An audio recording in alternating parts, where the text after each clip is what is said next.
آج کے اس ویڈیو میں ہم بات کریں گے جرمنی کی گورنمنٹل اور نان گورنمنٹل اسکالرشپس کے بارے میں، جو کہ وہ بین الاقوامی طلباء کو فراہم کرتی ہے تاکہ وہ جرمنی کی یونیورسٹیز میں داخلہ لے کے اپنی پڑھائی کو کم ٹیوشن فیس کے ساتھ مکمل کر سکیں۔ ویڈیو سٹارٹ کرنے سے پہلے میری آپ سبھی دوستوں سے ریکویسٹ ہے، میرے اس چینل ڈاکٹر شاہد ندیم کو سبسکرائب کریں، بیل آئیکن کو پریس کریں تاکہ ہر نئی آنے والی ویڈیو سے اپڈیٹڈ رہیں۔ چلیں شروع کرتے ہیں آج کی ویڈیو۔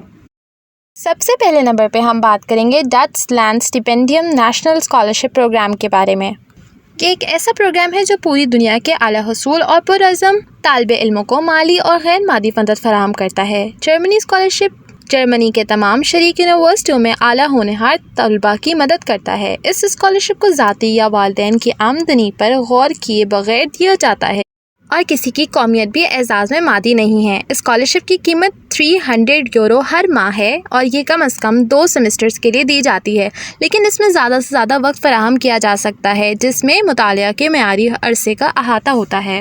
اگلے نمبر پہ ہم بات کریں گے ڈچ اسکالرشپ پروگرام کے بارے میں، یعنی کہ DAAD اسکالرشپ پروگرام۔ یہ جرمنی کے اعلیٰ تعلیمی اداروں کی مشترکہ تنظیم ہے اور بنیادی طور پر طلباء، ماہرین تعلیم اور محققین کے تبادلے کے ذریعے بین الاقوامی تعلیمی تعلقات کو فروغ دینے کی ذمہ دار ہے۔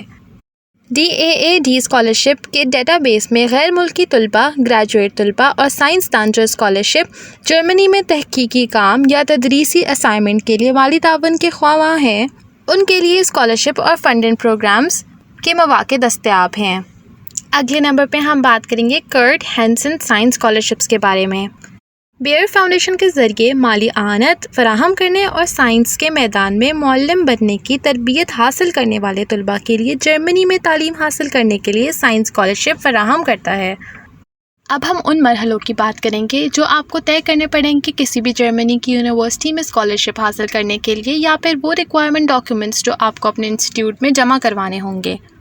آپ کے ہائی اسکول ڈپلومہ یا پچھلی ڈگریوں کی ایک مستقل کاپی، کسی اور زبان میں اوور ویو یعنی ٹرانسلیٹڈ اوور ویو آپ کے کورس میڈیولز کا یا پھر اپنے گریڈز کا، ایک پاسپورٹ سائز فوٹو کاپی، آپ کے پاسپورٹ کی ایک کاپی یعنی ذاتی معلومات اور فوٹو ID پیج، زبان کی مہارت کا ثبوت یعنی کہ کوئی ایسا ٹیسٹ جو آپ نے زبان کی مہارت کو پروف کرنے کے لیے دیا ہو جیسے IELTS، یا پھر کوئی بھی آن لائن ایکویولنٹ سرٹیفکیٹ۔